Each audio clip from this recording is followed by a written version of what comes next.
తిరుప్పావై దివ్య ప్రబంధాన్ని తెలుగులో తెలుసుకుందాం.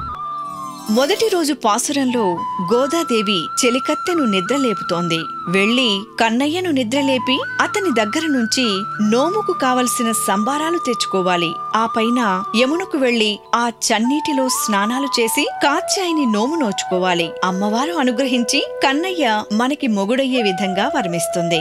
గోకులం కన్నెలతో పాటు ఈ నోము లోకులందరికీ సౌభాగ్యప్రదమని ఆశపడుతోంది. నల్లాని సామిని పెళ్ళాడ మనసైతే తెల్లా